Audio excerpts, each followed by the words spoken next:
Hi guys, it's Cassie. I figured I'd do one more video today, and that would be on how I do my basic editing, especially when I'm not going to do a lot of work to a photo. So I thought I'd go over that today. Mainly just patching tools or how you want to fix things if you ever see like a hair out of place like you can see down here on my neck, or just alignment and stuff too. Like I took 2 photos today, and this was the other one, and I ended up moving just a little bit just because I didn't like this negative space on the left. Like I think it's pretty important to figure out where you want your eye at. So it's pretty much what we're going over today. So the first thing I always do whenever I edit a photo is hit Control J. That creates a whole new layer. You can edit it without worrying about deleting anything you don't want to delete in case, like, I don't know, like no going back. So I'm going to zoom in first. I forgot I just rendered a video, so it's a little laggy. Let's start this again. Look at that lag. Oh my gosh. It's still gonna do it, isn't it? Yeah. I'm not even clicking. If you ever render a video in Photoshop, before you edit another photo, close out of it and open it again. Good rules to learn. Hi, AJ. He's my background. So let's try this again. Okay, so open, and then snapshot number 2. Okay, so Control J, that's much faster. So the first thing right off that's been annoying me is this little hair over here. Like there's 2 different things you can do. You can either go through with a little hairbrush tool that you can get from DeviantArt or something and put in new hair, or you can crop it out. I don't like modifying hair. Like personally, that's just for me. I am not huge on it. So I can show you both ways. So this is the first way where you just take the patch tool. If you right click this button right here, they have spot healing, healing brush tool, patch tool, content aware move tool, and red eye tool. I'm just using the patch tool, and I am just going through and patching it out. Now if you do want to use a hairbrush tool, you can get it for free on DeviantArt. Make sure you look up the rules for using it.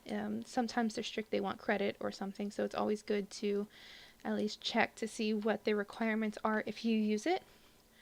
And then I am just going to go into the brush tool. Again, we made a whole new layer. This one I hid the other one just so I could show you how to do it. And then you're just going to hit the square bracket. These 2 make brushes larger and smaller for any of these on the left. And I hit Alt and teardropped this to get the color that I want that's close enough to that. If you also want to just do like clone stamp too, you can do that, but it's easier just to kind of do this. Oh, might be better if I have it at normal opacity too. And then you can just start connecting how you want it. I'm not done though, so don't just like judge based off this right now. Okay.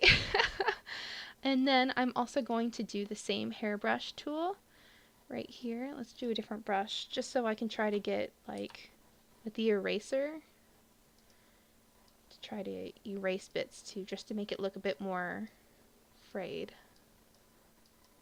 And then I also just like to go in with a blur tool so then you don't notice it as much as well. Sneaky like that. But again, this isn't my choice that I like to use normally. I'm normally not very much of a brush person, but it is an option that you can totally have and use if you like. Just make sure, I just do prefer that you blur it because it looks really bad if you don't. It just looks really fake. So you can do either version. I think I am going to delete this one though, and I'm just going to go with it patched out. It's easier for me. So go back up to your layer 1, and the next thing I like to do whenever I'm messing with these is I'd like to mess with my highlights and shadowing. I like to do this first before I mess with any curves and balances. I just like seeing it like this better. I think it's easier because I feel like the moment you mess with exposure or curves, things are going to be elevated. You're going to have to lower how much highlighting and etc. you're going to use. Also, I don't know why it was at 100. I don't know what I was doing where it was at 100. But now I am just going to highlight certain parts that I want to show the most in my photo.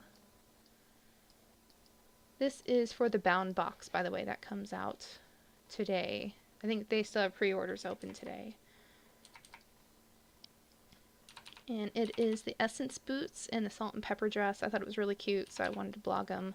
And I'm just wearing like a rain phone. And this is the Volatility bed. And I'm using a Bulwark conservation box. I do want to hide this background. You can see my backdrop behind it. So what I like to do there is, like I always do, make a new layer, hit Alt-J, and we are just going to go with a soft fuzzy brush. It's really tiny right now, so you hit the right bracket to make it larger, and then I'm going to go to screen. I don't want it at 100, so I'm going to put it at about 33, and then I'm going to go with this gray tone that's back here. I want to go a little bit lighter than that.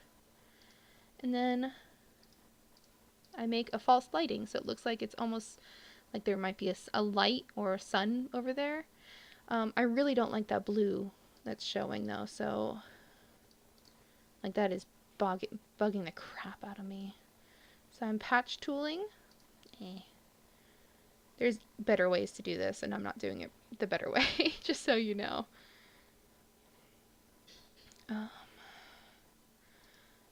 Yeah, so I'm patch tooling where the basic spot is, and then I'm just going through, coloring it, and then I will now patch it again to try to get it to color match. Yeah, definitely, this is probably not the best advice right here. You can do other things for this here. You can clone stamp, you can paint over it without having to do patch tool where you get those really harsh lines. Don't do what I did. That was kind of stupid. Especially since I still had screen on. It wouldn't have done that if I didn't. Okay. But it looks good now. I'm happy with that. I am going to do a tiny bit of color dodge just in the very corner, just to have a point of light. Okay, I also wanted to burn a bit too on the skin. I'm going to merge this down because I'm done with that little corner. I don't like to have too many layers going on. And I am just going to shade things again just to bring out certain wrinkles. Maybe I don't want my neck to be as bright as everything else. And I like shadows underneath me too. I feel like that also helps make it pop.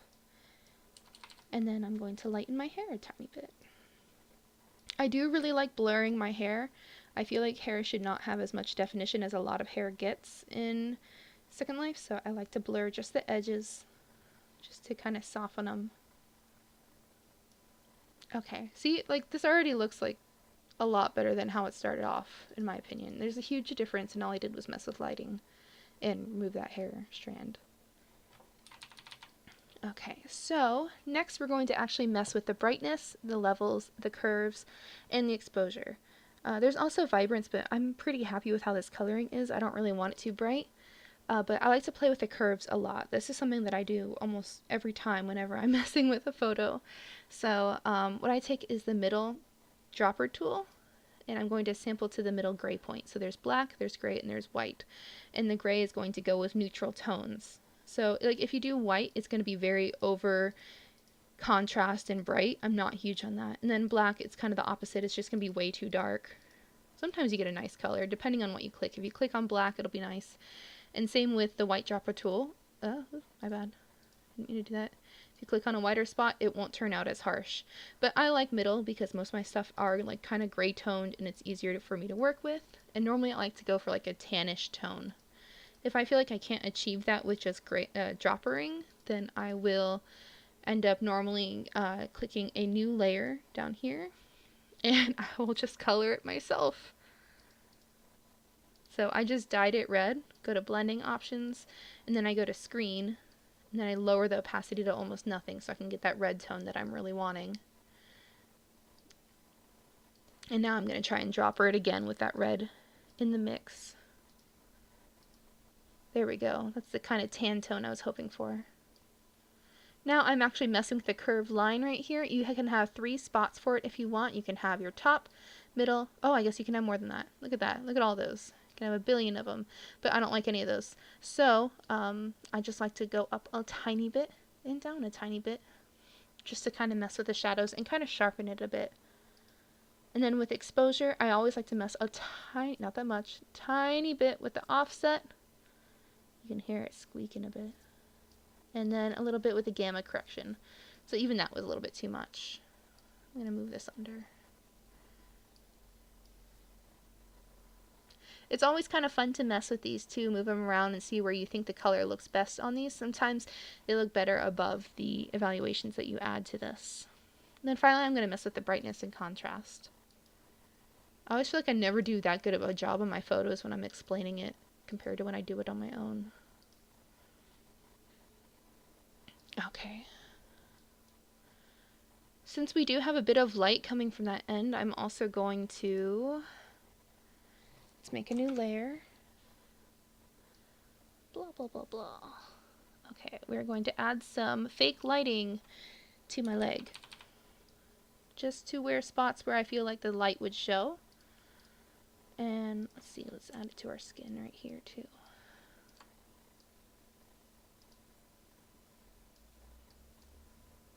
And to the white.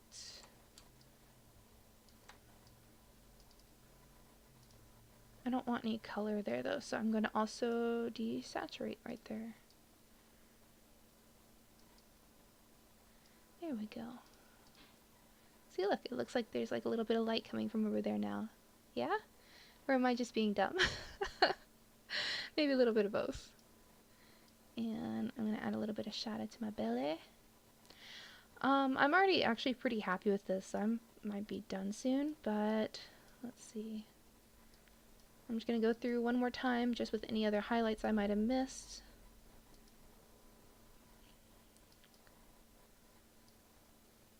And I mean, you can use this as well if you wanted the light, like using the dodge tool. I normally like to just mess with colors because I feel like that'll keep like the most like natural color tone to it without like ruining the photo. And normally I also like to add a little bit of dust flakes. You can also get those from DeviantArt. Again, make sure you check for permissions and see what they ask of you. It's always good to make sure before just using stuff. I think normally the biggest issue is if you're going to be using brushes and then sell the art is normally like what they're making sure you're not doing. Okay, a little bit smaller just so I can have some white. Just some air particles. Okay. And then finally we're going to go into noise and add noise. And I want it smaller than that, so I'm going to go to 3. Just because I want noise on my skin, but I don't want it over the top. And that's it. Yay! That's it. I hope you guys enjoyed this. This was really fast. And I just wanted to show you how I edit a photo without going into like too much editing. So, yeah. Bye guys.